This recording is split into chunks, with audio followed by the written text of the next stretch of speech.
என்ன பின்னணியில என்ன தகுதியில ஒரு நபரை விடுதலை புலிகள் தங்களுக்கு அழைக்கிறதுக்கு என்ன பின்னணியை நீங்கள் வைத்துக் கொண்டு அவர்கள் அழைப்பீர்கள்? அழைக்கப்படும் சார்ந்த தகவல்கள் வந்து பயணத்துக்கு அவரை அழைத்து போட்டு அவர் சார்ந்த விவரங்களை தெரிவிங்களா, இல்லாட்டி அழைக்கிறதுக்கு முன்பே அவர் சார்ந்த தகவல்கள் தேடி போட்டு அவரை சாய்க்கிறார்? என்னாலப்பட்டாலும் அவரை இந்த நாட்டுக்குள்ள உள்வாங்கிறதுக்கு தேசிய தலைவருடைய அனுமதியோட நீங்க உள்வாங்கிங்களான்னு நான் சொல்றேன். திரு சீமான் அவர்கள் யாராவது ஒருவரின் வேண்டுதலுக்கோ இல்லாட்டி விண்ணப்பத்தின் பேர்ல தான் சீமான் அவர்களை கூப்பிட்டீர்களா, இல்லாட்டி விடுதலை புலிகள் இயக்கமே அவர் தேவை என்றதை உணர்ந்து அழைத்திருந்ததா? திரு சீமான் அவர்கள்ட்ட என்ன சிறப்பியல்பு இருப்பதாக கருதி விடுதலை புலிகள் இயக்கம் வந்து தங்களோட தாயகத்துக்கு அவரை அழைத்திருந்தார்? அவர்கிட்ட என்ன ஒரு சிறப்பு மற்றவர்களை காணாத எந்த சிறப்பியல்பை நீங்க கண்டிருந்தீங்க?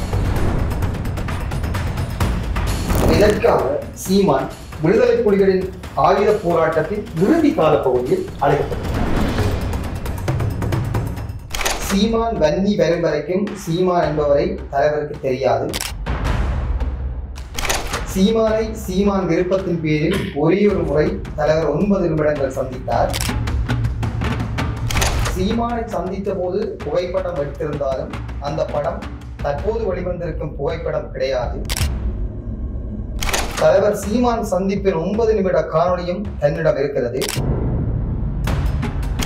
சீமான் சம்பந்தப்பட்ட எந்த காணொளிகளையும் சீமானுக்கு கொடுக்கக்கூடாது என்று சேரலாதன் தனக்கு சொல்லியுள்ளார். தமக்கு ஆமைக்கறி 4 முறை தரப்பட்டிருந்தது. சீமானுக்கு ஆமைக்கறி அங்கு கிடைக்காததால் ஆமைக்கறி சீமான் சாப்பிடவில்லை.